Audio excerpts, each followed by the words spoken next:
자, 그러면은 우리가 이제 사띠에 대해서 이제 계속 공부 중인데,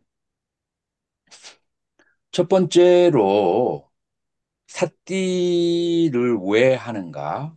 그 다음에 두 번째로 사띠의 대상은 무엇인가? 요 부분을 우리가 잘 이해를 해야만 돼요. 자, 향산 스님, 예, 사띠를 왜 해야 되죠? 오온에서 작용하는 나와 나의 것에 대한 인식에 대한 분리를 하기 위한 거죠. 그거 어려워. 내용은 같은데 말을 어렵게 했어요. 이 세상 음, 모든 괴로움은 내가 있다, 나의 것이 있다, 라는 데서 시작하는 거예요. 그래서 내가 과연 있는지, 있다면 어떤 상태로 있는지, 그거를 지금 관찰을 하는 거예요. 그러니까 당연히 내가 관찰해야 될 대상은 뭐가 되겠어요? 몸과 마음이죠. 나와 나의 것. 오온이죠. 이제 여기서는 이제 오온이라고 예, 얘기를 해야 돼요. 그러니까 그 질문에 따라서 미세하게 그 대답이 달라져야 사람의 마음에 와닿을 수가 있어요. 자, 그래서 오온의 정체를 오온이 어떤 식으로 존재하는가, 과연 정말로 존재하는가, 나라는 것은 존재하는가를 관찰하기 위해서 우리는 오온을 관찰하는 거예요. 오온을 관찰하려면 순서가 어떻게 해야 돼요? 자, 책, 1번. 1번 오온을 관찰하려면은 색은 무엇이고, 수는 무엇이고, 상은 무엇이고, 행은 무엇이고, 식은 무엇인지를 내가 봐야 돼요. 그래서 첫 번째 단계는 무엇이냐면은 오온을 이론적으로도 다른다는 것을 알아야 되고, 그 다음에 두 번째로 이 사띠 알아차림을 할 때, 오온을 각각의 모양대로 다르게 볼 수 있어야만 돼요. 그래서 첫 번째 단계가 오온을 각각 다른 모양으로 봐야 된다. 자, 그 말은 뭐냐면은 내가 이제 저번 시간에 걷기 명상을 가르쳐 줬는데 걷기 명상을 할 때 발을 들고 밀고 다음한 다음에 닿을 때 지소화풍 4대 중에 하나를 관하라고 했어요. 자, 그러면은 방바닥에 닿을 때 딱딱함을 느꼈어요. 자, 딱딱함을 느꼈다 할 때 오온 가운데 무엇과 무엇이 함께 작용한 거죠? 책과 식, 색과 아는 마음이에요. 그래서 여기에서 아는 마음이라고 하는 것은 아무런 시비 분별 없이 대상을 있는 그대로 바라보는 것을, 그래서 지면 딱딱하면 딱딱하고 부드러우면 부드러운 것을 그냥 아는 거예요. 그냥 그 아는 작용은 그것은 마음의 작용, 식의 작용이에요. 자, 그런데 거기에서 거기에서 발바닥이 땅에 닿았을 때 따뜻함을 느끼고 촉촉함을 느끼는데 거기에서 기분이 아주 상쾌한 그런 수카를 느끼거나 아니면은 걷는데 기분이 무겁고 그다음에 불쾌한 느낌을 느낄 수가 있어요. 충분히 어, 그 정신이 차려지지 않은 상태에서 무조건 걸으니까 이제 피곤하고 지치는 거야. 이제 그런 이 두 가지 작용이 있을 수 있는데 그것을 느끼는 것은 무엇과 무엇이 있는 거예요? 무엇과 무엇의 작용이죠? 소화식, 수와 식. 여기서도 아는 마음과 그 다음에 느끼는 것. 느낄 때도 아는 마음이 있어야 되고, 그리고 또 언제도 아는 마음이 있어야 돼요. 색을 볼 때도 아는 마음이 있어야 돼요. 자, 그래서 여러분들은 색, 수, 상, 행은 뭐가 항상 따라가야 돼요? 식, 아는 마음이 같이 있어야 그 대상을 알 수가 있어요. 그래서 여러분들은 지금 정신작용 중에서 느낌과 아는 마음이 같아요, 달라요? 다릅니다. 달라요. 그래서 느낌은 아는 마음의 대상이고, 그 다음에 아는 마음은 느낌과 생각과 욕구와 색을 아는 주체가 되는 거예요. 자, 그러면은 여러분들이 이 상과 행도 아는 마음과 다르다는 것을 알아야 돼요. 자, 상은 어떻게 아는 마음과 다르죠? 상은 12 이외를 하는 작용이기 때문에 그 작용이 있고 아는 마음은 그것을 단지 아는 상태입니다. 자, 여러분들이 생각을 계속 일으키게 되는 거예요. 왜 사람은 생각이 계속 일어나죠? 욕구를 하니까요. 생각이 일어나는 것은 욕구를 통해서도 생각이 일어나기도 하지만 생각 자체에 어떤 상속성을 가지고 있어요. 그 생각이라고 하는 것은 그 생각 자체에 탐진치 중에 하나가 물들어 있어요. 여러분들의 생각. 그 탐진치라고 하는 그 업에 의해서 그 공을, 생각이라는 공을 던졌기 때문에 그 생각은 계속해서 지속하고 상속을 하게 돼요. 상속하고 지속을 하게 된다. 그래서 여러분들이 생각이 한번 일어난 것은 조건을 갖추어서 일어난 거예요. 어떤 조건을 갖추어졌어요? 탐진치 중에 하나의 조건을 가지고 있고, 그 다음에 두 번째로는 이 조건은 상속성을 유발시켜요. 그래서 공을 평평한 곳에다가 공을 이렇게 굴리면은 저항이 없으면은 저항이 제로면은 끝없이 굴러가요. 마찬가지로 여러분들의 생각이나 느낌이 한번 일어나면은 여러분들에게 저항이 없으면 어떻게 돼요? 이 계속 느낌을 굴러가죠. 계속 잡아가고 불쾌한 느낌이 있다.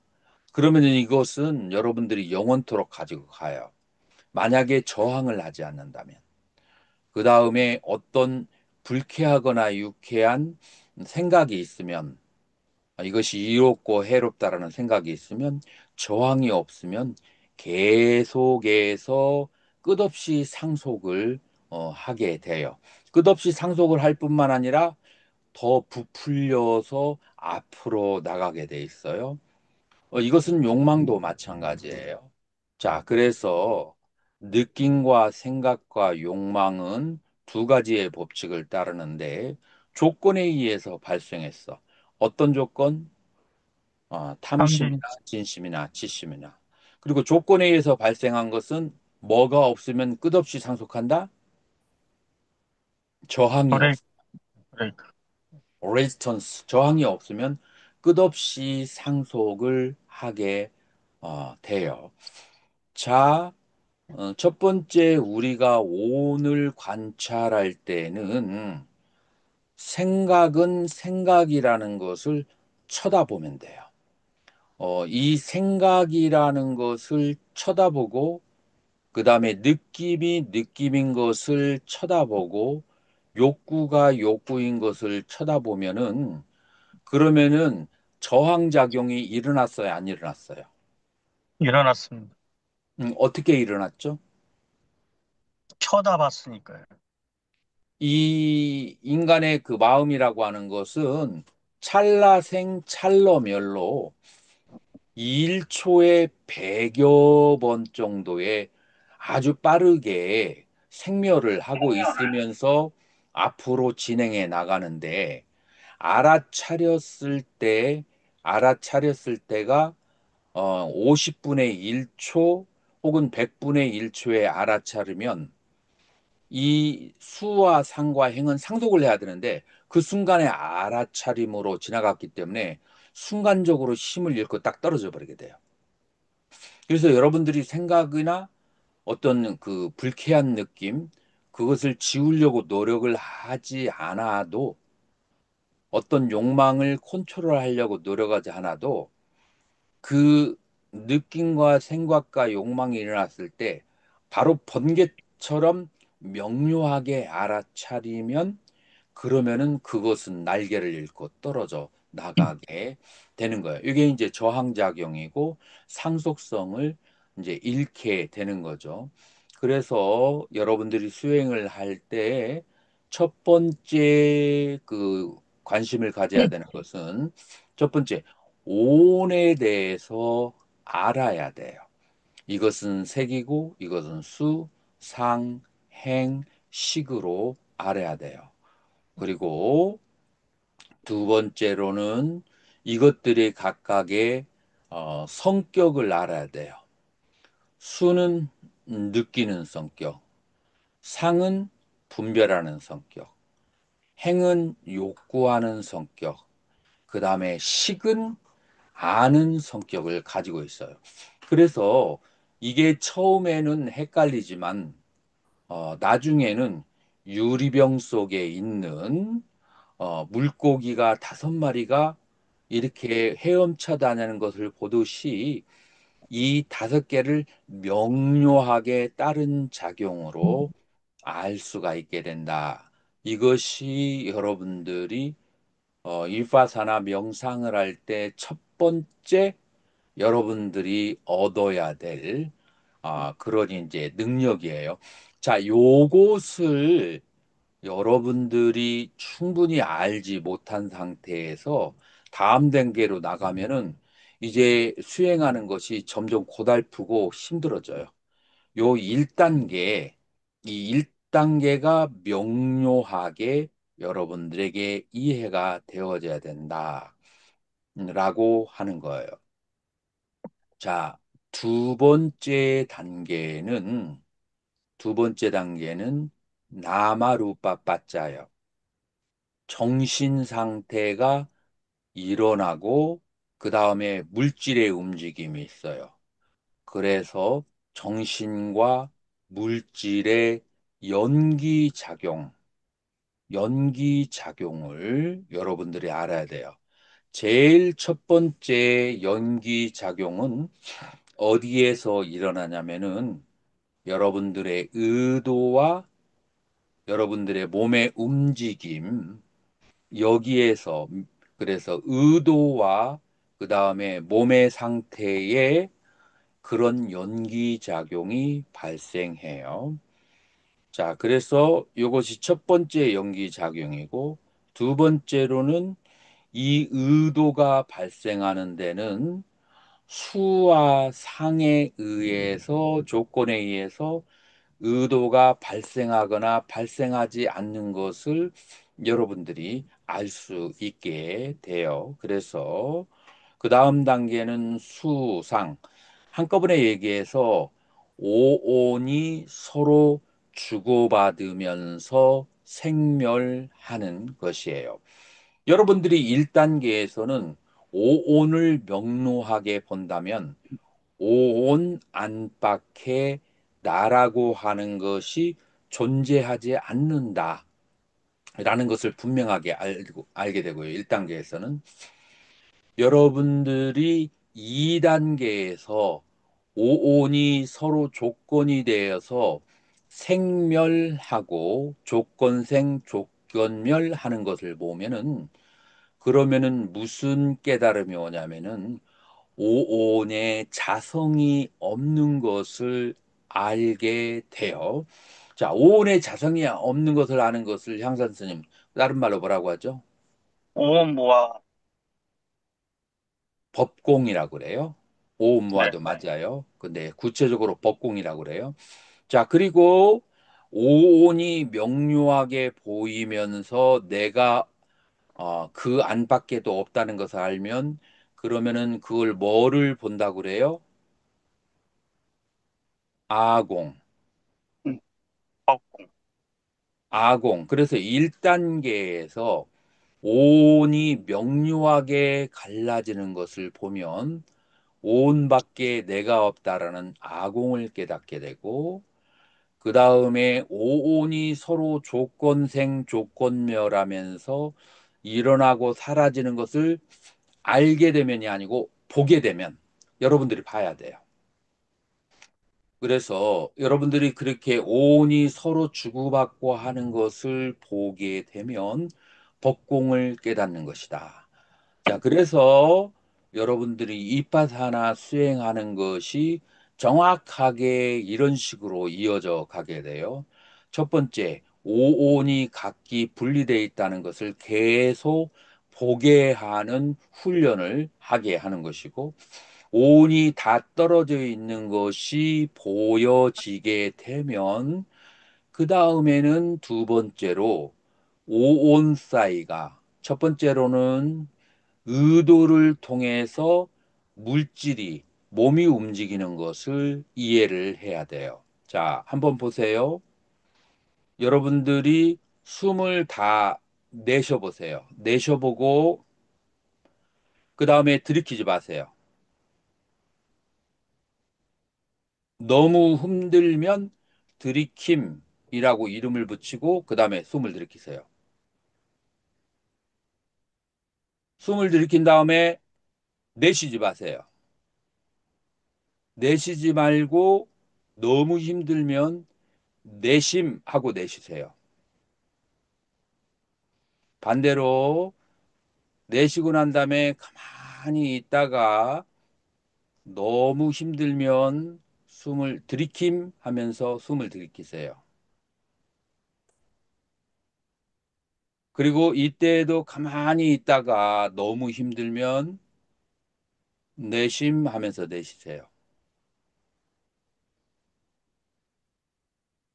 지금 여러분들의 바이브레이션이 이제 거치는 상태라서 이 내심 들이킴이 뭔지 잘 모르겠지만 내심 들이킴은 요거는 의도의 상태예요.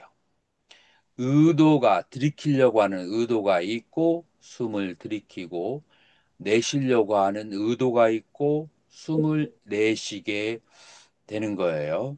자, 이것이 바로 뭐냐면은 의도와 색의 연기 작용이라고 해요. 그래서 의도와 색을 연기 작용이 있어요. 자, 그런데 요거는 이제 명상센터 안에서 일어나는 일이고 일상생활에서는 조금 달라요. 여러분들이 다른 마을을 갔어. 몇 시간을 걸려서 전주까지 갔어요. 전주에 뭐가 유명하죠? 비빔밥. 전주 비빔밥이 유명해요. 자, 그래서 서칭을 해요. 뭐를? 맛집을 서칭을 해요. 맛집을 서칭을 해서 그 집에 가서 음식을 먹고 역시 전주 비빔밥 7천 원인데 반찬이 30가지나 나오는 대단한 전주 비빔밥이다. 라고 감탄을 여러분들이 이제 할 수도 있어요. 자, 그럴 때 여기에서 내가 다른 집도 아니고 전주 비빔밥을 그렇게 서칭을 했던 이유는 뭘까요? 그 서칭을 했던 이유는 내가 그동안 많이 얘기를 들었어. 전주 비빔밥이 전주에서는 싸고 맛있다라고. 얘기를 많이 들은 것은 뭐예요? 오은 가운데. 창, 상, 생각, 개념을 많이 들은 거예요. 개념을 많이 듣고 그다음에 서울의 어느 한 식당에서 전주 비빔밥을 먹으니까 다른 것보다 더 맛있는 거야. 그건 뭐예요? 오은 가운데서. 행, 수, 수. 어, 맛있는 느낌이니까. 그래서 언젠가 들었던 얘기와 언젠가 먹었던 느낌, 이 두 가지가 플러스였을 때 전주에 가서 전주 비빔밥을 찾으려고 하는 의도가, 욕구가 발생하는 거예요. 그래서 욕구라고 하는 것 때문에 색이 발생하는데 이 욕구라고 하는 것은 무엇에 또 다시 조건되어졌다? 수와 상에 조건되어졌다. 그래서 수와 상의 조건에 의해서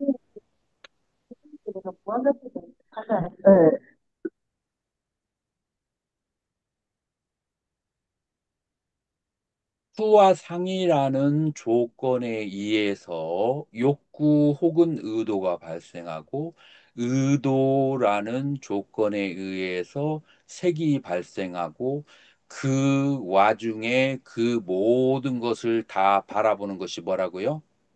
식, 아는 마음, 식이에요.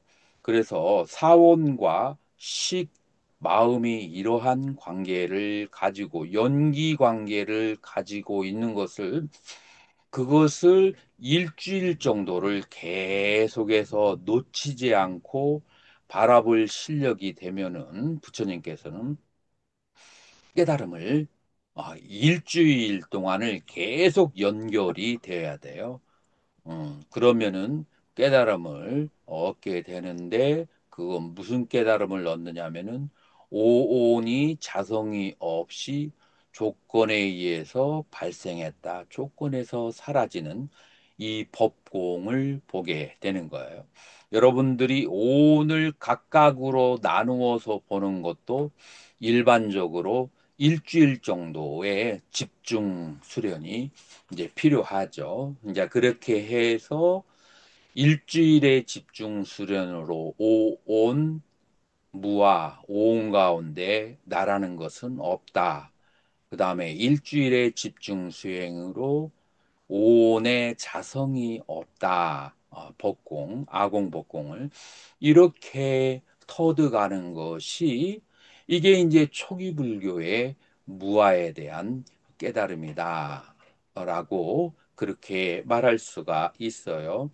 자, 그리고 지금 제가 얘기했던 이 방법은 뭐를 말하느냐면은 직접 보는, 알아차리는 것을 말하는 거지, 생각이 여기에 끼어 있는 상태는 지금이 일주일 집중생 그 수행에 쳐주지 않는 거예요.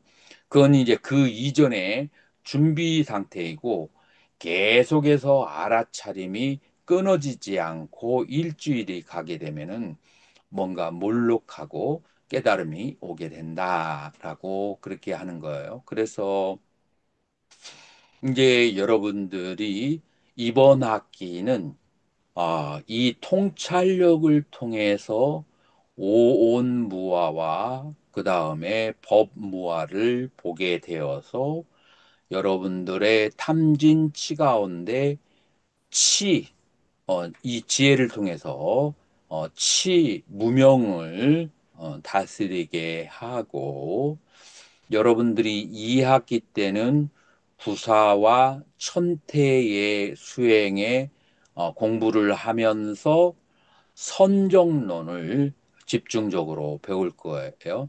그래서 선정을 통해서 여러분들에게 있는 탐진을 보고 탐진을 다스리게 하는 수행을 2학기에 하게 될 텐데 이런 것을 통해서 이 무명연행할 때 이 행을 다스리게 되는 거예요. 그래서 무명은 치심에 해당하고 그 다음에 행은 탐심과 진심에 해당해서 이 무명과 행을 다스리게 되면 탐진치가 다스려지게 되고 여러분들이 불교에 대해서 명료한 이해가 생기거나 불교에 대해서 말하고자 하는 깨달음의 근본을 그렇게 자각하게 된다라고 얘기할 수가 있어요. 자, 여기까지 중에서 질문 있으면 질문해 주세요. 아까 욕구에서 색이 발생된다고 말씀을 하셨습니다. 뭐에서 욕구에서요. 의도나 욕구에서 색이 발생. 그러면 상도 발생하고 수도 발생한다는 얘기가 같이 들어가는 거 아닙니까? 색, 수, 상에서 자, 행이 그래서 수와 상은 욕구를 일으키는 원인이 돼요. 네. 그 그러면 다음에 욕구는 색을 일으키는 원인이 되고 직접적인 원인. 색을 일으켰다는 건 어떤 니미따를 말씀하시는 건가요? 아니, 그것이 아니고 예를 들어서 숨을 들이킨다, 들이키려고 함이라는 의도에 의해서 이 몸이 움직여져. 숨이 들이켜지고 그 다음에 숨을 내쉬려고 함 의도에 의해서 그 다음에 호흡이 바뀌어지고 자 여기서 지소화풍 4대 중에서 풍대가 발생하고 소멸하게 되는 거죠. 욕구와 의도에 의해서. 그 다음에 지대를 이렇게 어, 일으키고 그 다음에 그 움직이게 하는 그 힘도 욕구에 의해서 발생하는 것이고. 음, 이해가 됐어요? 네. 자, 그래서 뭐 또 다른 분 질문 있으신가요?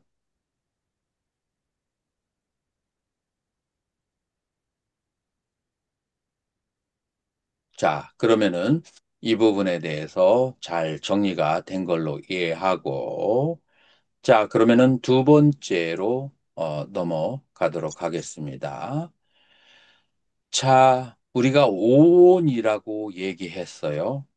그런데 이제 남방에서 수행자들의 가장 표본이 되는 경전이 대념처경, 그 다음에 아나빠나사티 숫다, 안반수이경, 그렇게 크게 두 가지라고 말할 수가 있는데, 자, 이 대념처경에서는 사념처를 얘기하고 있어요. 자, 우리 지금까지 오온에 대해서 얘기를 했는데, 오온과 사념처의 관계가 어떻게 될까요? 음, 맞습니다. 자, 어떻게 그 오온과 사념처가 같죠? 신수 신법에서 신은 색하고 같고요. 수는 따로 빼놓고요. 법은 상과 행을 말하고요. 마지막에 식은 심과 동일하기 때문에 온과 사념처는 동일한 개념입니다. 자, 그래서 우리가 한번 보자고요. 색, 수, 상, 행, 식이라고 이렇게 나오면 요거를 신으로 보고 그 다음에 요거는 수, 그 다음에 요거는 심으로 보고 이 상과 행을 하나의 이름으로 법이라고 그렇게 정리했어요. 자, 그래서 이 마음의 의지에서 일어나는 생각이나 욕구는 그거를 법이라고 그렇게 얘기했다. 자, 이렇게 네 개로 나누게 된 이유는 네 개로 나누게 된 이유는 인간을 요거를 몸과 그 다음에 정신이라고 그렇게 이제 생각을 해서 몸의 대상은 느낌이고 정신의 혹은 마음의 대상은 법 이런 식으로 해서 정리를 했기 때문에. 그래서 여러분들이 명상을 할 때는 몸과 마음을 본다. 이제 구체적으로는 이렇게 네 개로 정리해서 보는 것이 조금 더 수월해요. 그러나 그것은 오온의 다른 이름이 된다. 그래서 신수심법 이렇게 네 가지로 정리를 이제 여기에서는 했어요. 대념 적용에서는. 자, 그래서 우리가 보통 수행을 하고 알아차림을 한다라고 했을 때는 이 알아차림은 크게 신수심법 네 가지로 얘기하게 되고 구사론에서 와서는 구사론에 와서는 이거를 둘로 줄여게 돼요. 심과 마음과 마음의 대상인 법으로.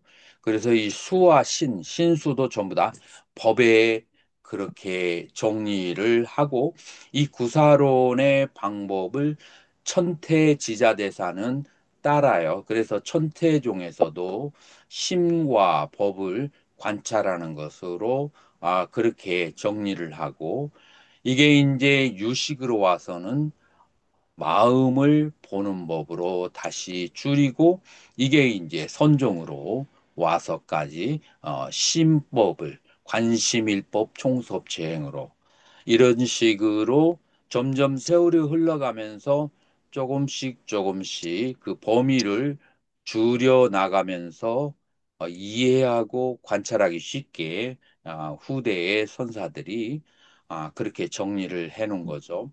자, 그 가장 기초는 무엇이냐면은 신수심법이다. 그래서 아까 오온을 알아야 된다고 했는데 이 신수심법을 이제 아는 것이 이제 그 중요하겠죠.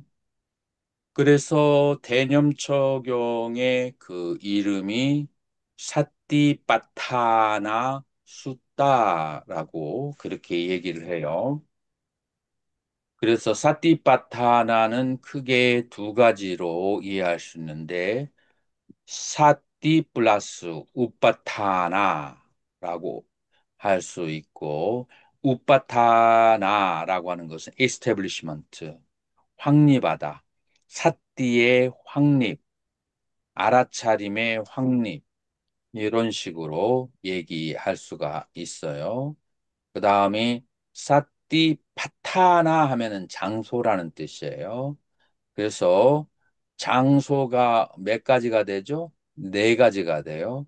그래서 신수신법에 대한 알아차림, 이 사띠파타나로 요거는 2번째로는 되는 것이고 1번은 사띠의 확립이라고 하는 포괄적인 의미로 번역이 될 수가 있어요. 그래서 사띠라고 하는 것은 그 대상에 일어나고 사라지는 것을 어떤 개념작용을 두지 않고 있는 그대로 아는 상태, 그 상태를 삿디라고 말할 수가 있어요. 여러분들이 이제 좀 오해하기 쉬운 것이 삿디라고 하는 것은 대상에 대한 선악 구분 없이 그냥 알기만 하는 작용이다. 라고 생각하는 사람이 있고 어떤 사람은 삿디는 선악에 대해서 알아야 된다. 라고 그래서 악한 생각은 끊어버려야 된다. 요게 삿디다라고 말하는 사람이 있어요. 예를 들어서 어떤 사람이 습관적으로 거짓말하는 사람이 있어요. 이제 예를 들어서 자기 지금 주머니에 100원밖에 없어. 근데 나 지금 내 주머니에 1,000만 원이나 이렇게 들고 다녀서 옷 벗기가 상당히 조심스러워. 그냥 늘상 거짓말을 하는 사람이 있어요. 자, 이때 향산 스님, 예. 사띠라는 건 뭘 말하겠어요?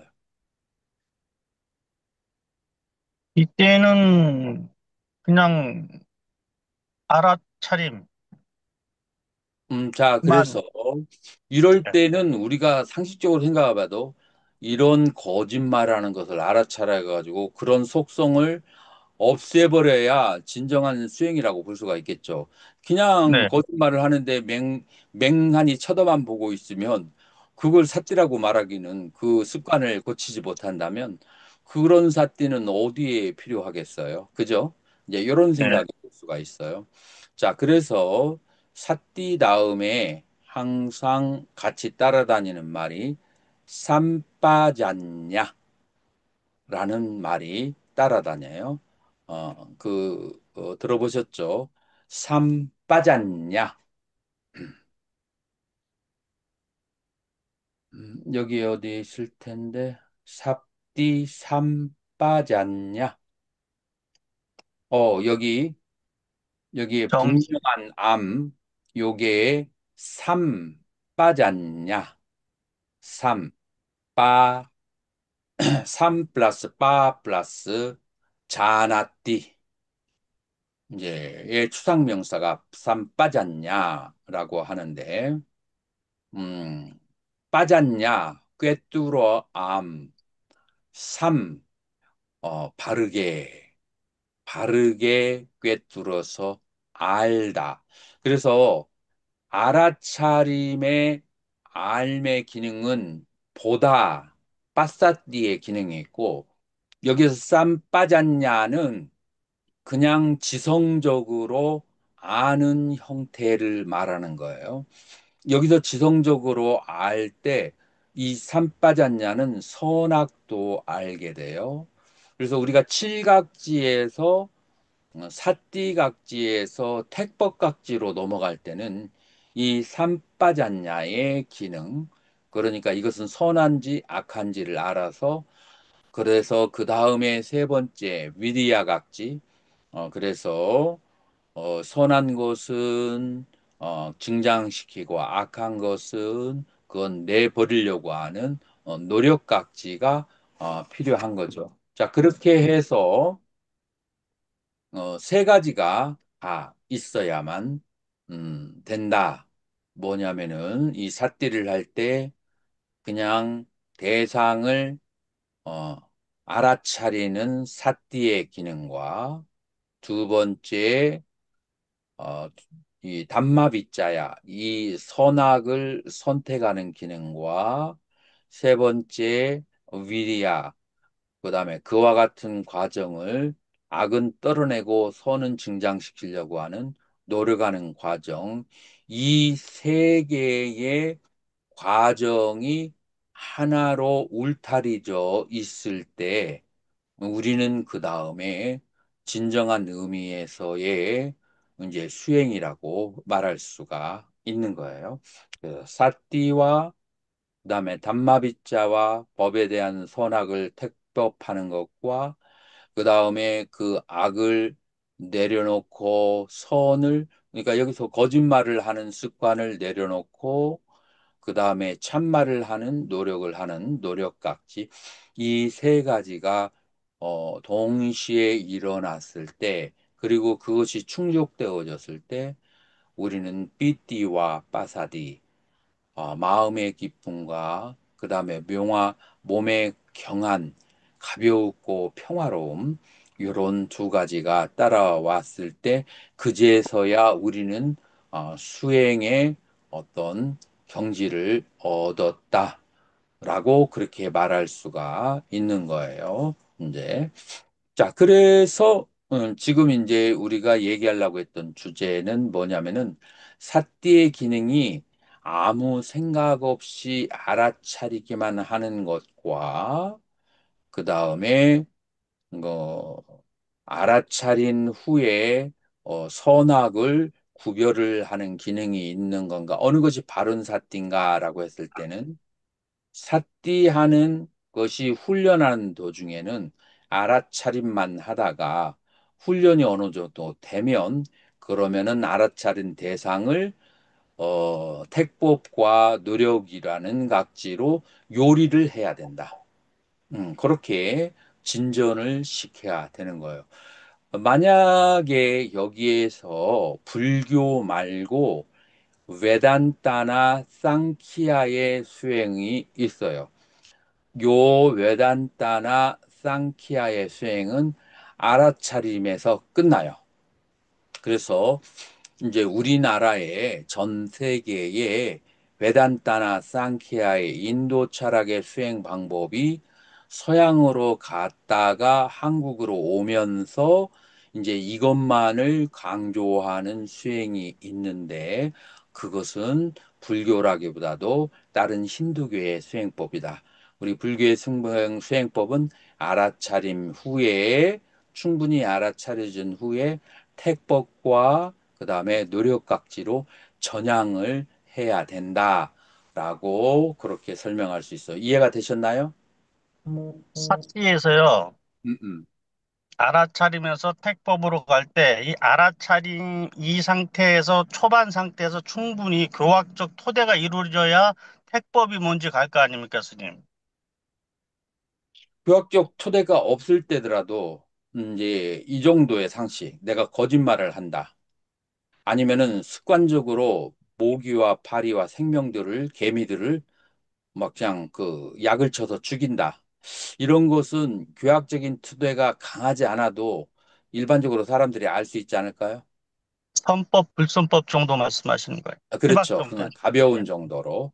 그 정도는 이제 우리가 알 수가 있죠. 물론 이제 그 사람의 이제 그 백그라운드가 뭐 굉장히 그 집에서 가정교육을 많이 배운 사람은 불교에서 계율을 배우는 것보다도 더 계에 대해서 잘 아는 사람이 있고, 그 다음에 집안에서 그런 것 없이 그냥 그 교육을 받은 사람들은 그런 사람들은 한참 그 교학적 기반을 이제 갖춰야 되고 이제 사람마다 조금씩 다를 수가 있겠죠.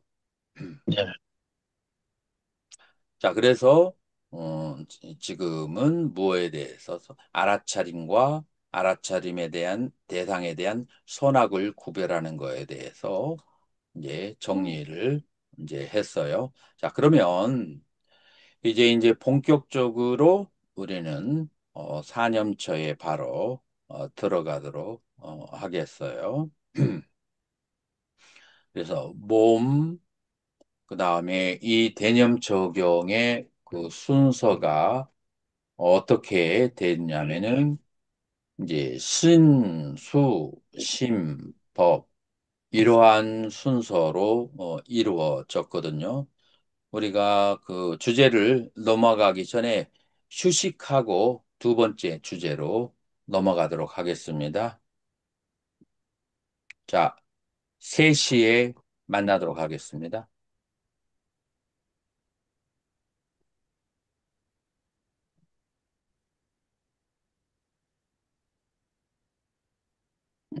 수없이 많은 그 대상, 수십만, 수백만 개의 대상에 대해서 탐욕을 일으키거나 아니면은 진심을 일으켜. 자, 어떤 게 진심을 일으키는 거예요? 예를 한번 들어볼까요? 갑자기 비가 오니까 뭐가 생각났어요? 김치전이 네. 생각났어.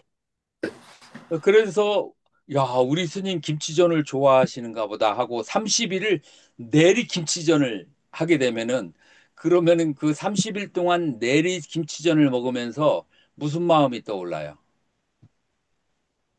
진심. 여기서 진심. 진심이라고 하는 것은 싫어하는 마음, 밀쳐내는 마음이 생기는 거예요. 그래서 뭐 진심을 꼭 사람에게 미워하는 그런 마음이라기보다도 밀쳐내는 마음. 뭐 예를 들어서 에이스 과자를 한 봉지를 먹었더니 이스님 에이스 과자를 좋아하는 것 같다고 한 보따리를 가져와서 매일 먹으라고 이것도 물리는 거죠. 이 물리는 것도 진심이에요. 그래서 우리가 가지고 있는 모든 그 사물을 내 방은 좁아서 이런 것들 필요 없어요라고 얘기할 때 요거 전부 다 뭐라고 한다고요? 진심이라고요. 진심. 요런 물건들 필요해요. 라고 하면 탐심이 되는 거예요. 오늘은 이거 먹고 싶고 내일은 저거 먹고 싶고 요거는 다 탐심에 해당하는 거예요. 그래서 탐심의 종류가 수십만 가지고 그다음에 진심의 종류도 수십만 가지인데 그래서 이 마음이 탐심이 있거나 없거나 진심이 있거나 없거나 이제 이렇게 쌍으로 해서 8개의 쌍이어서 16가지인데 그래서 여러분들의 마음은 항상 검사할 때 탐진치, 치 여기에서 치심이 있거나 없거나 치심은 뭘로 결정을 할까요? 뭐 중생들은 다 무명에 사로잡혀 있으니까 다 치심이겠죠. 이렇게 네. 상투적인 말을 하지 말고 여기서 말하는 치심은 좀 테크닉한 텀이에요. 오해. 이제 오해도이지만 알아차리지 않은 것은 다 치심이라. 어떤 대상이 발생했을 때 알아차림이 없으면 그러면은 그것이 내 안으로 들어와서 주인이 되어서 나를 끌고 가려고 그래요. 내가 알아차리지 않으면. 그래서 알아차림이 없는 게 치심이고 알아차림이 있으면 치심이 없는 마음이다. 요렇게 이제 요 테크니컬 텀이에요. 일반 우리가 생각하는 무명이 아니에요. 자, 그래서 이렇게 세 쌍으로 6개가 돼 있고요.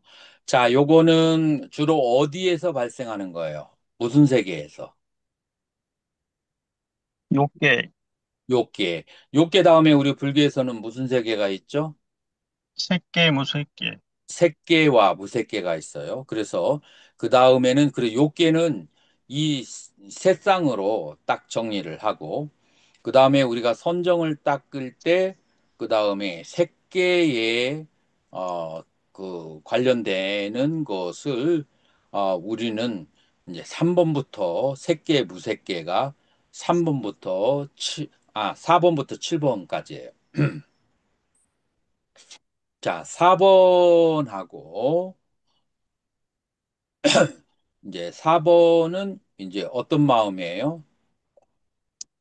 여기선 침체된이라고 했는데 빨리어로는 쌍키따, 오그라진 마음이에요. 쌍키따, 꿍 하는 마음.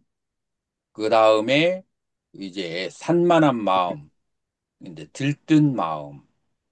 그래서 어떤 마음이 어떤 대상에 대해서 이렇게 오그라들어 있는 그런 마음과 그 다음에 들뜬 마음.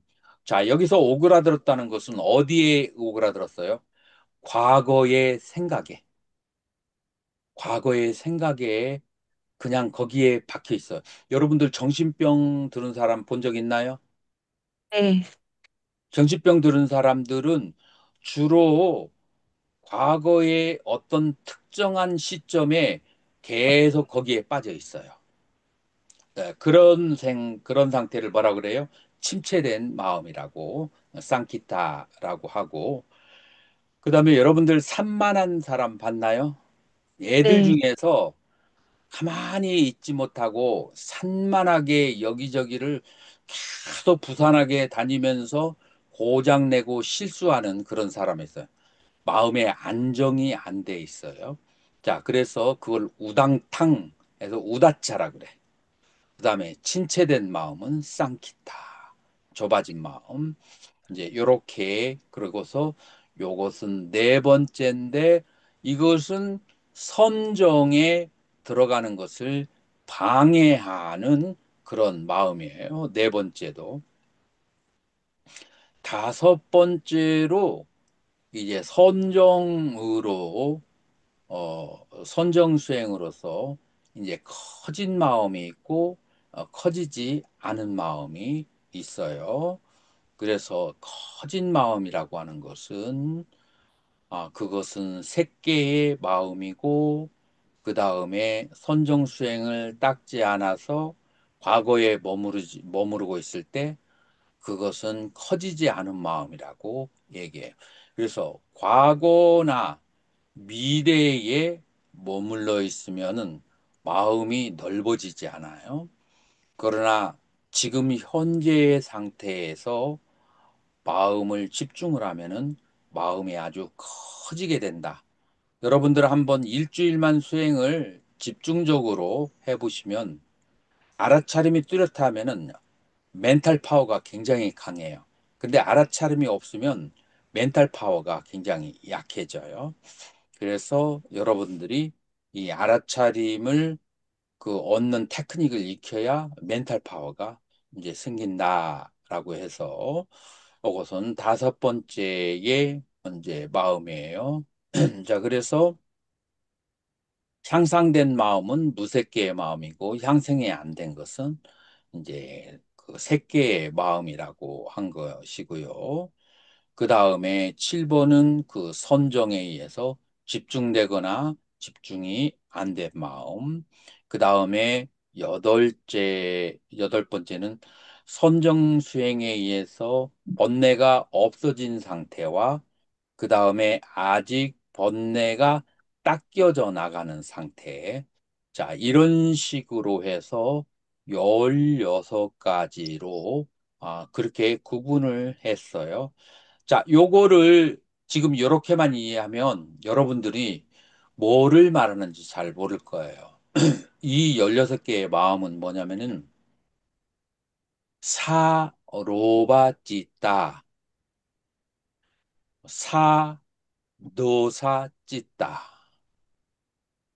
이제 이런 식으로 마음이 탐심과 함께 있거나 마음이 진심과 함께 있거나 이제 이런 상태를 말하는 거예요. 그래서 마음이 욕계와 색계와 무색계와 출세간 어디에 있는지를 체크하는 것이 이게 십념처예요.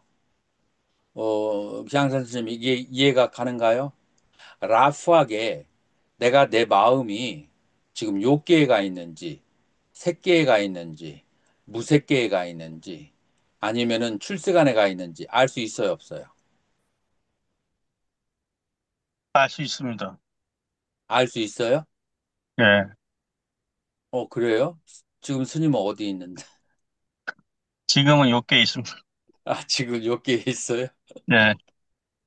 이 십념처는 응. 같이 있으되 이 심이라는 거는 그냥 아는 상태로 따라다닐 뿐이라는 이 얘기지 않습니까? 아는 마음이 어디에 하운팅, 어디에서 놀고 있느냐 이거야. 요계에서 놀고 있느냐, 색계, 무색계, 출세간에 놀고 있느냐.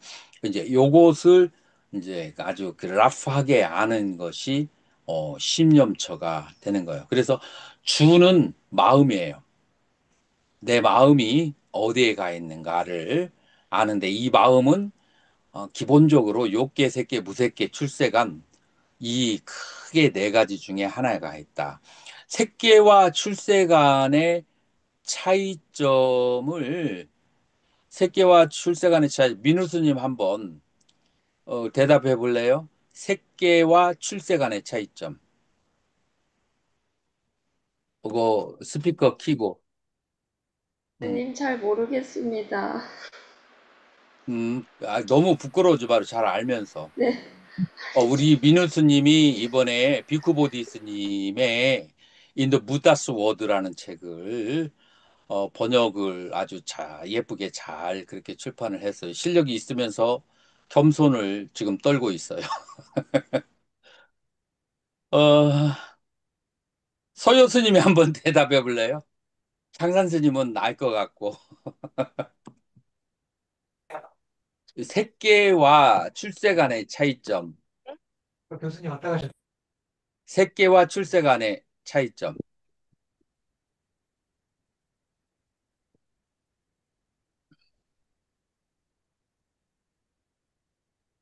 광덕 스님. 예, 색계와 출세 간의 차이점. 잊어버렸습니다. 색계는 색계 선정의 마음의 상태예요. 그러니까 색계 선정은 일반적으로 쉽게 이해해서 탐, 진, 그 다음에 수면, 그 다음에 들뜸, 의심이라고 하는 다섯 가지 악법이 없고,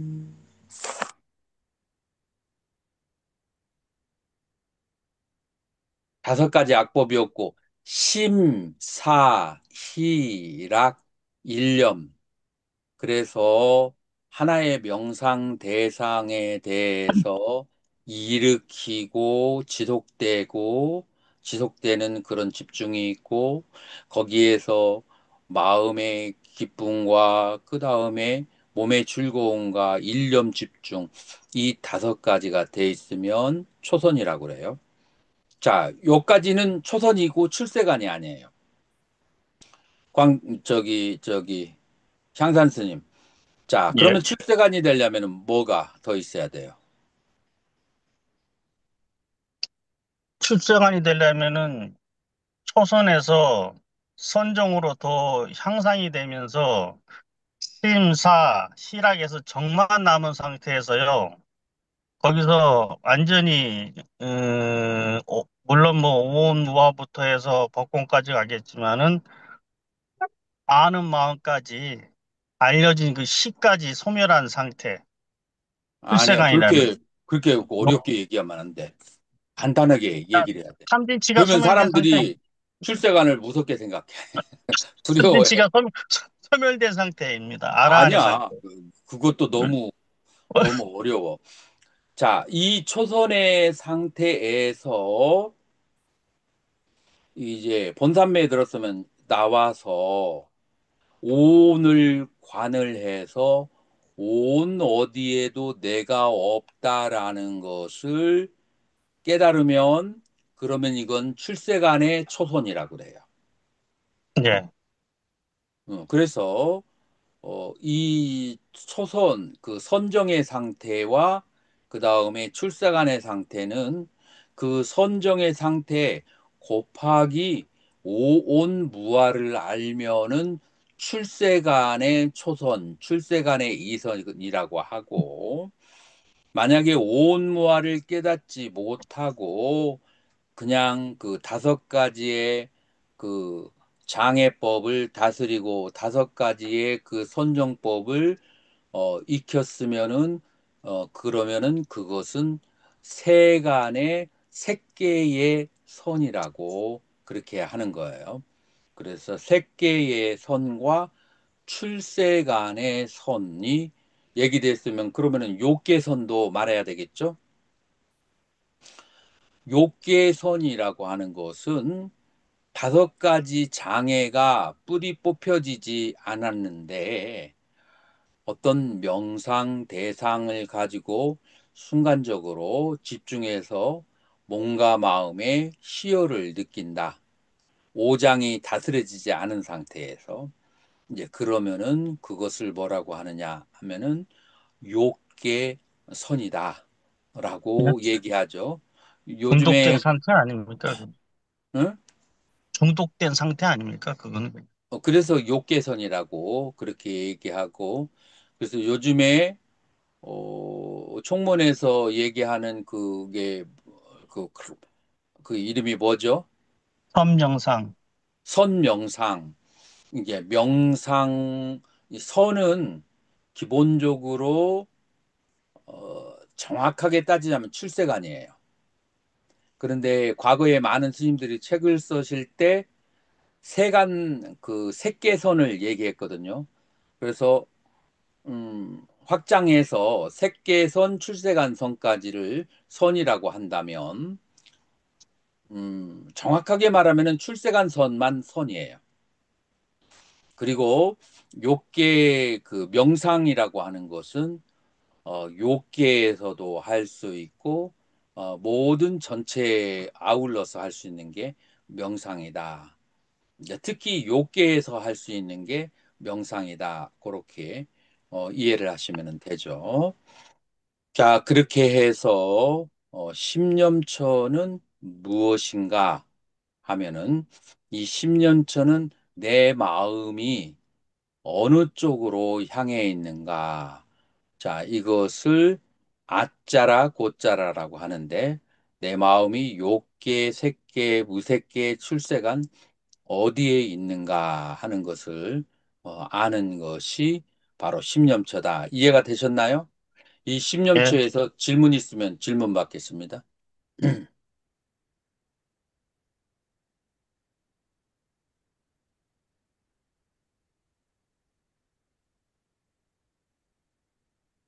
마음이 가 있는 상태만 보는 거죠, 스님. 가 있는 마음이 상태. 어디에 가 있는가? 욕계, 색계, 무색계 중에 한 곳에 가 있는 상태만. 그렇죠. 탐욕이 있으면 탐욕이 있는 상태, 없으면 없는 그렇죠. 상태. 그 음, 상태만 보는 거잖아요. 그렇죠.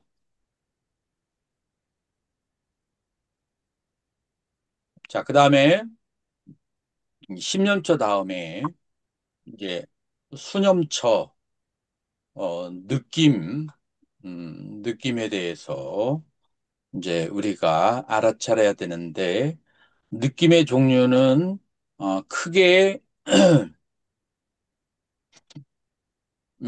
크게 그 5가지 혹은 6가지로 얘기하는데, 일반적으로 경전에는 5가지가 나와 있어요. 그래서 경전에 있는 거 5가지를 얘기를 한다면, 고와 락은 뭐에 대해서 몸에 대해서 고락이 있을까요? 마음에 대해서 고락이 있을까요? 몸이죠. 몸에 대한 고락이에요. 자, 그러면은 마음, 정신적인 느낌으로는 희우가 있어요. 희라고 하는 것은 기쁨, 우라고 하는 것은 근심 혹은 슬픔. 자, 그래서 신체적으로는 고락, 전신적으로는 희우, 그 다음에 5번째에는 불고불락, 무덤덤한 상태의 느낌. 자, 이렇게 해서 경전에는 5개의 느낌이 있는데, 이 5개의 느낌의 상태에 대해서 이제 알아차리는 거예요. 여러분들, 자고 나서 어떨 때는 날아갈처럼 기쁠 때가 있어요, 없어요? 있습니다. 그럴 때는 뭐라고 알아차려요? 기쁘다. 아주 상쾌하다. 자, 그래서 정신적으로 기쁘면 시, 그 다음에 몸도 날아갈 것 같아. 그러면은 락이에요. 그래서 혹은 락만 있고 시는 없을 수가 있어요. 그래서 그러면은 락, 그래서 락수면 락수라고, 그 다음에 시수면 시수라고 알아차리는 거예요. 아, 자, 아침에 일어났는데 찌뿌듯해. 뭔가 몸은 괜찮아. 몸은 괜찮은데 마음이 짓눌린 것 같아. 자, 이것을 뭐라고 그래요? 우, 우. 마음이 아무런 사건도 없는데 뭔가 우울하고 짓눌린 것 같고 그것은 우예요. 그 다음에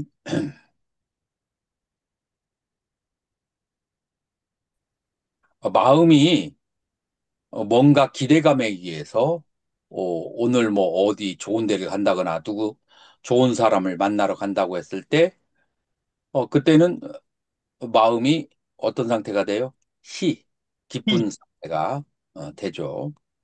자, 그리고 이제 5번째, 무덤덤한 상태가, 우리가 선정에서는 아두캄, 아수캄은 사선에서 있는 것이고, 아직 선정에 들지 못했는데, 알아차리지 못해서 무덤덤할 수 있어요. 이건 무기라고 그래요. 그래서 우리는 크게 2가지로 불고불락이 오는데 첫 번째로 욕계에서는 알아차리지 못함. 그 다음에 색계에서는 사선의 그 무덤덤한 불고불락의 상태. 이제 이렇게 우리가 이제 이렇게 해서 뭐 크게 하면은 6가지가 되네요. 자, 그러한 느낌을 우리가 알아차려야 돼요. 자, 이것은 이론이었고, 여러분들이 이제 실제 수행을 할 때서 여러분들이 쳐보자면은 앉아 있을 때, 어떤 고통이 가장 많이 오죠? 다리가 저리죠. 다리, 그 다음에 두 번째로 음, 허리, 허리. 세 번째로 어깨.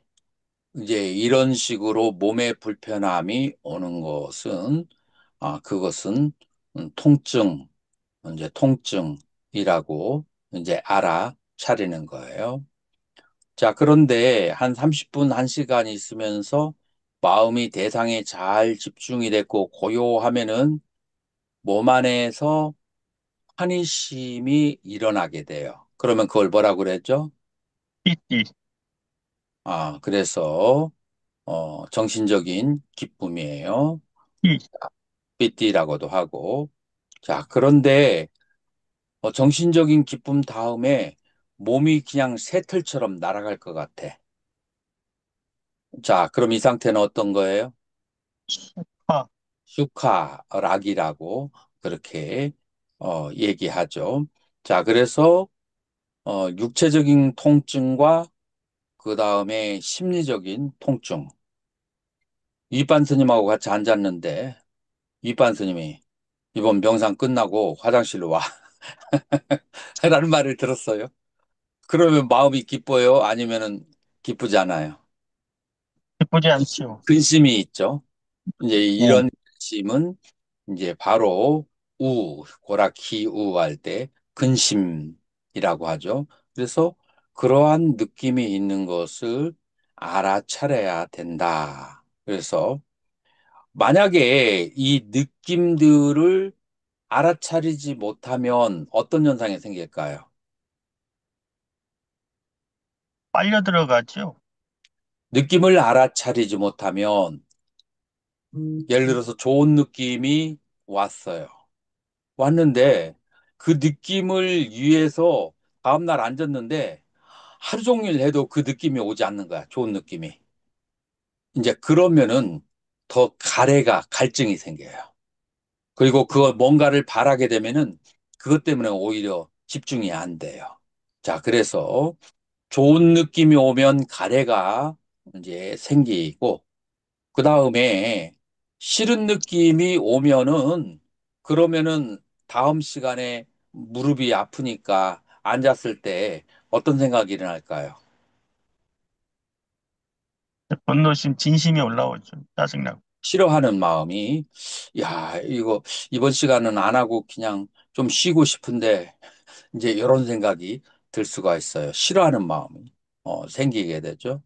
자, 그래서 알아차림이 없으면 싫어하는 마음은 진심으로 발달하고 그 다음에 그 좋았던 느낌은 탐심으로 발달돼 가지고 탐짐을 증장시키게 돼요. 그래서 느낌을 알아차리지 못하면 그러면은 느낌이 바로 탐심과 진심으로 흘러가게 된다. 이제 그래서 이제 갈애가 생기게 되는 거예요. 이것은 윤회의 원인이고 그 다음에 나를 만드는 원인이기도 해요. 이제 그렇기 때문에 느낌에 대해서 알아차림이 있는 것이 중요해요. 그래서 이 느낌을 알아차리지 못하면 탐심과 진심이 발생하고 탐심과 진심이 이제 결합을 해서 웃바다나 취착심으로 연결되고 취착심이 생겨났을 때 그 취착심이 바로 어디로 가냐면은 다시 그것을 경험하고 싶게 만들거나 그것으로부터 멀어지게 만드는 거예요. 이 집착심이. 그래서 이 집착심은 유를 낳게 되고 그런 것을 경험하는 곳으로 죽음의 순간에 태어나게 만들어요. 자, 그렇기 때문에 생이 생기고 생으로 인해서 그 다음에 노병사가 생기는 거예요.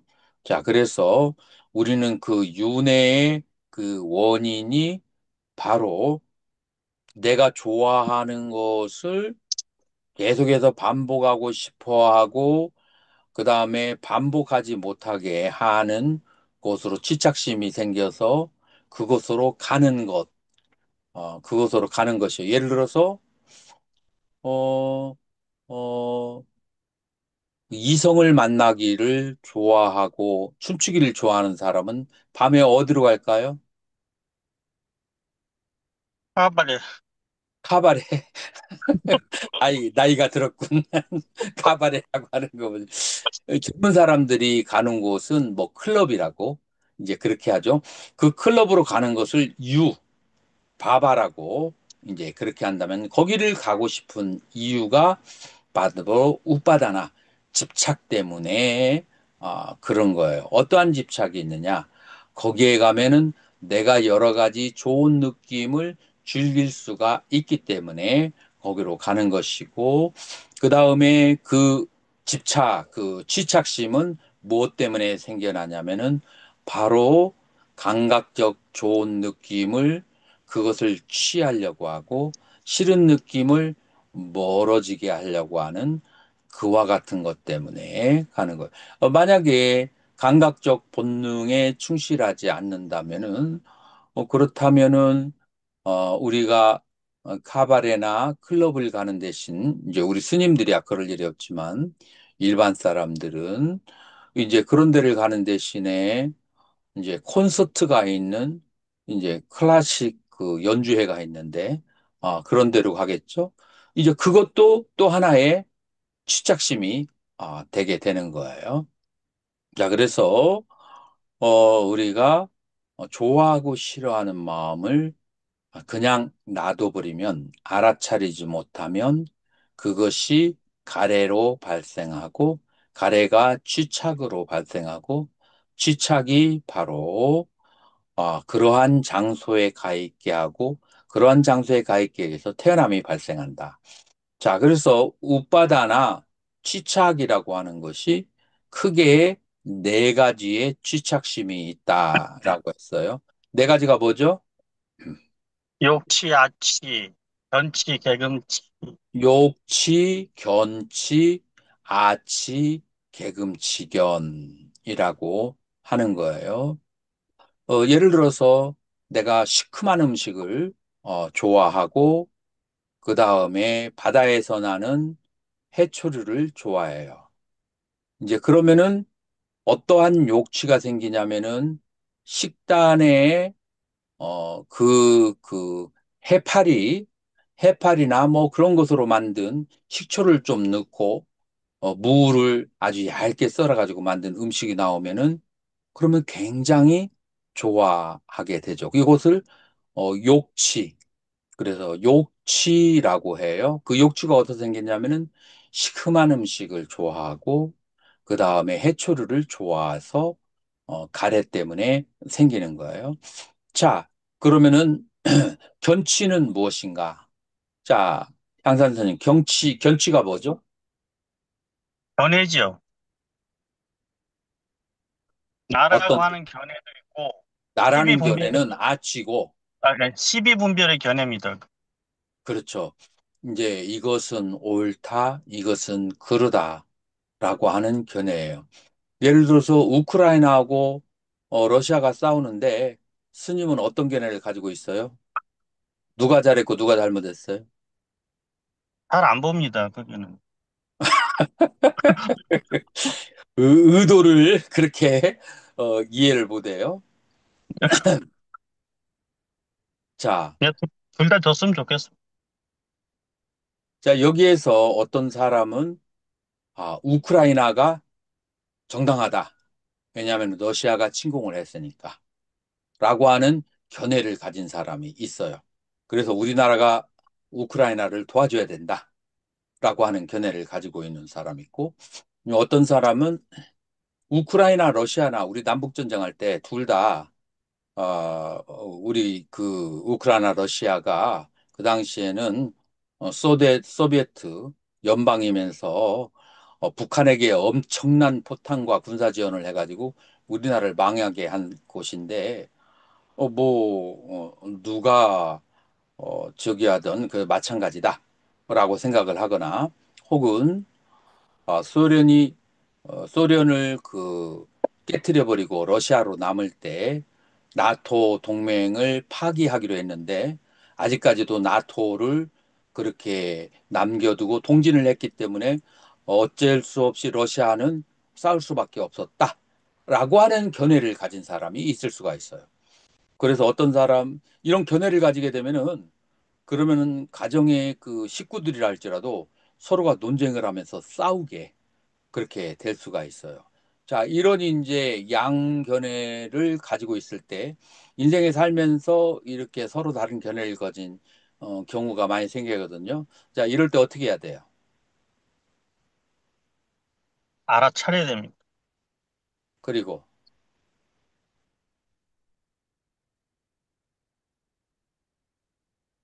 모든 것은 조건에 무상하다. 의해서 스님은 그냥 공식 외우듯이 해요. 그러면은 사람들 심심않나 그런 법만 들으면. 예, 그래서 모든 것이 조건에 의해서 생기고 조건에 의해서 소멸되는 거예요. 그래서 절대적인 선도 존재하지 않고 절대적인 악도 존재하지 않는다.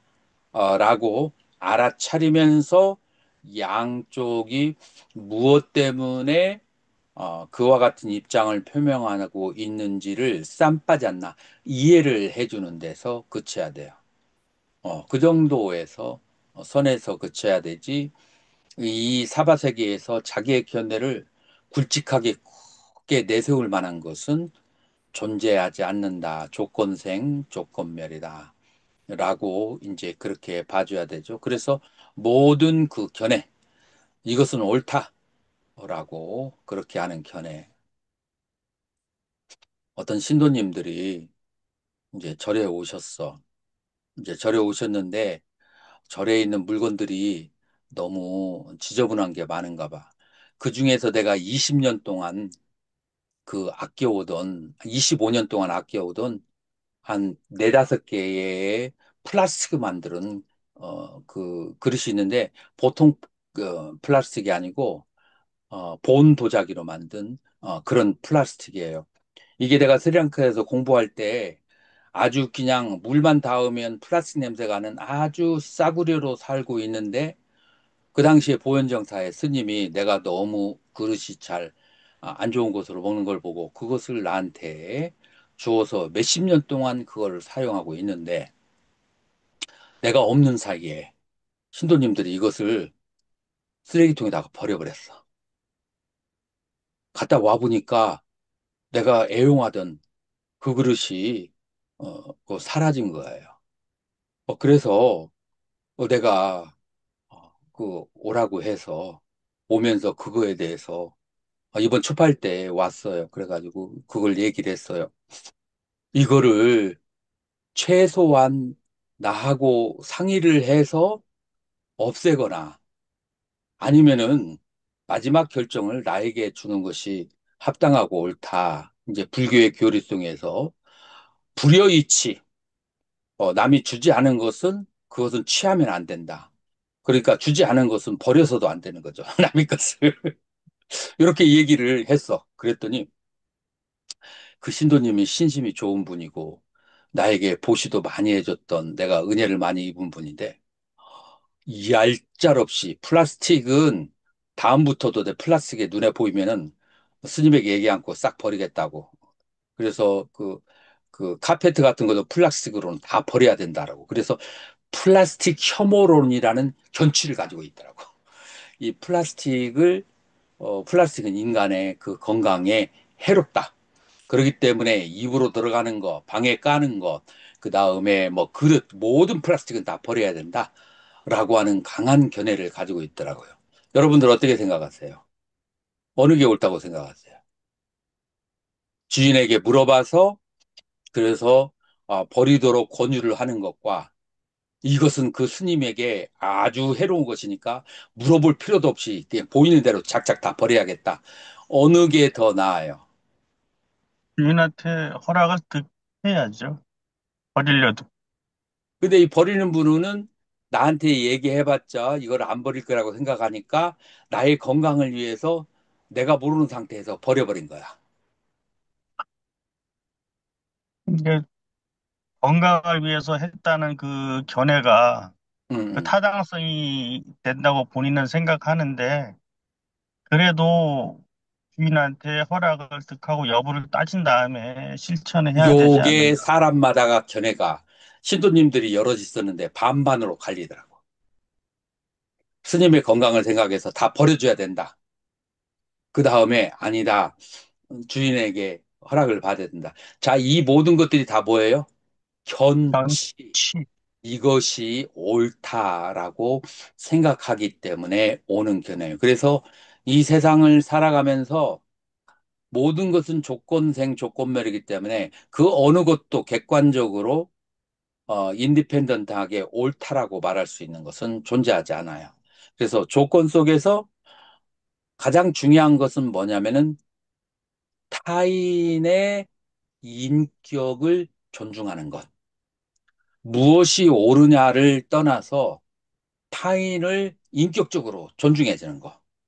이게 이제 무엇이 옳고 그르고를 떠나서 그게 이제 중요한 거죠. 여기서 시비에 사로잡히면 뭐가 생긴다? 견치, 견치가 생긴다. 그래서 욕치, 견치, 그 다음에 세 번째로는 어, 아, 아, 어, 아치, 아어치라고 하죠. 아치는 뭐죠? 아치는 자기가 있다는 견해죠. 자, 이런 유신견이죠. 것이 언제 작동이 되죠? 음, 참 강한 애착과 탐과 진심에서 아치가 많이 형성되죠. 가래에서. 내가 몇 년 전에, 내가 몇 년 전에, 동서울 터미널 지하에서 뭐 물건을 구입할 거 있어서 갔는데, 그 한 점원이 몸이 나보다도 한 서너 배가 되는 이렇게 생긴 사람이 이제 막 문을 열더라고. 문을 열면서 그 상가를 이렇게 이제 쳐다봤더니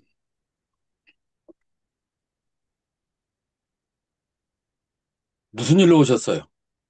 아침부터 중이 재수없게 그 말을 들었어요. 야, 이럴 때 뭐가 발동해요? 아가 발동하죠. 에고가 발동해요. 자, 이럴 때에 아치가 발동하는 거예요. 그런데 가만히 생각해 보면은 내가 중인가요? 지수화풍 4세와 수사계의식으로 이루어진 것이니까 뭐 크게 심하게 한 것도 아니에요. 뭐 나를 때린 것도 아니고. 그래서 이게 그냥 이렇게 알아차리고 지나갈 수 있는데 그때 그게 1시간 이상 그 생각이 나의 머리를 쫓아오더라고. 이 수행이 덜 된 거죠. 그러니까 아치가 이럴 때 이제 주로 발생해요. 그러니까 그 사람의 인격을 모독하는 발언을 했을 때 거기서 화가 나가지고 정신을 못 차린다. 이거는 아치가 아직 해결이 이제 안 된 거죠. 그 순간으로는 화가 났는데 3분 있다 사라진다. 혹은 30분 간다, 1시간 간다, 그다음에 전날 저녁 전에 사라진다, 다음 날까지 간다. 요게 이제 수행력하고 연관이 되어 있는 거죠. 요게 이제 아치가 이런 데서 많이 발생을 해요. 자, 개금치견은 뭘까요? 음, 배율에 대한 규칙에 대한 신념이죠. 자기들만의 규칙. 음, 개금치견이라고 하는 것은 신라, 부르타, 파라마사 라고 이제 원어는 그래요. 신라받다 빠라마사. 신라는 개고 그 다음에 부르다 받다는 이제 금기사항이에요. 자, 그러니까 이거를 의미적으로 얘기하면은 탐진치를 다스리지 않아도 기도를 하거나 제사를 지내거나 아니면 어떤 고행을 하면 그 공덕으로 해탈할 수 있다라고 생각하는 그런 모든 견해를 뭐라고 하냐면은 계와 금기를 지킴으로써 해탈한다라고 하는 잘못된 견해, 계금치라고 하는 거예요. 자, 인도에 어떤 그런 신앙이 그렇게 발생했냐면은 사람들이 구사론에 나오는 얘기인데 사람들이 죽을 때 겐지스 강에다가 목욕을 한번 하면은 스바르가 천상에 간다라고 하는 그런 이제 믿음을 가지고 있어요. 어떻게 생각해요? 겐지스 강에다 몸을 한번 씻으면은 천상에 갈 수 있을까요? 참짐치도 제거 안 되고 갈 수가 있나요? 예. 그래서 이런 이제 형식을 통해서 그 다음에 천상에 가거나 열반에 들 수 있다라고 생각하는 걸 이런 것들을 전부 다 뭐라고 하느냐면은 개금치 견이다. 라고 그렇게 얘기하는 거예요. 자, 그래서 이 네 가지의 취착심이 무엇을 연으로 해서 발생한다고요? 아래. 가래를 연으로 해서 네 가지의 취착심이 발생한다. 자, 욕취는 가래 때문에 생긴다는 거 이해하기 쉽죠? 예. 자, 그러면은 가래 때문에 어떻게 견치가 생겨날까요?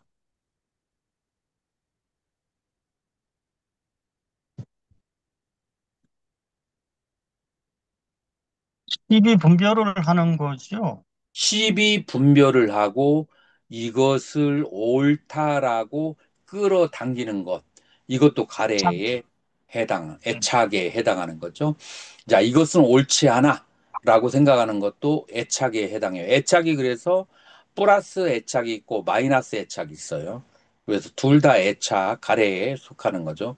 그래서 견해도 그 견해에 대한 애착에서 견취가 이제 생기는 것이고, 그 다음에 오온의 그런 이제 느낌과 생각들에 대한 욕구에 대한 애착이 모여서 아취를 생기게 하는 것이고, 그리고 또 이제 그 개금. 계금치기도 여러 가지 이제 잘못된 개념들이 집착을 하기 때문에 그래서 이제 가래를 집착이라고 하는 그런 범위 속에서 사취를 일으키게 하는 것이고 이것들은 전부 다 어디에서 느낌이 발생했을 때, 이 느낌이 좋고 싫음이 있을 때 알아차리지 못하여서 이게 연속적으로 밀고 들어와서 적들이 내 땅에 들어와서 상권을 이렇게 만들어가는 것이 사치다라고 그렇게 말할 수가 있어요. 자, 그렇게 해서 우리는 수념처라고 하는 것은 그것은 바로 무엇에 대해서 바로 고락, 이고. 신체적인 희유, 정신적인 그 다음에 불고불락, 무덤덤의 느낌 이 여섯 가지에 대해서 알아차리지 않았을 때에 이런 이제 12연기에 어, 수연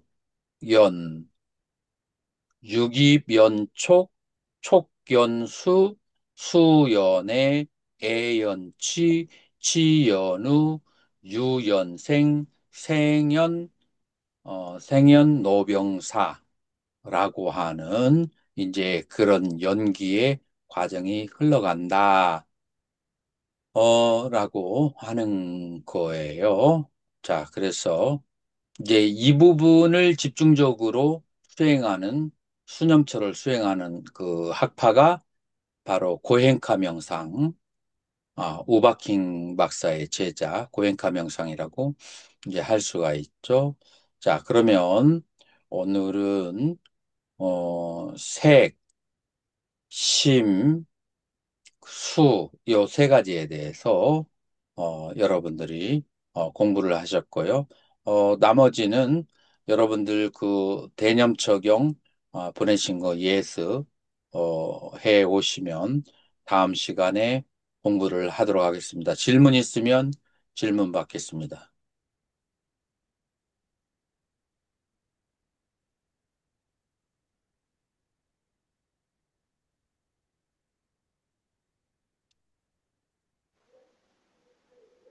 질문 없으면 이것으로 마치도록 하겠습니다. 감사합니다. 화장실 가고 싶어요. 감사합니다. 감사합니다. 감사합니다. 수고하셨습니다. 감사합니다. 그럼 고맙습니다. 감사합니다. 페이드아웃 하겠습니다.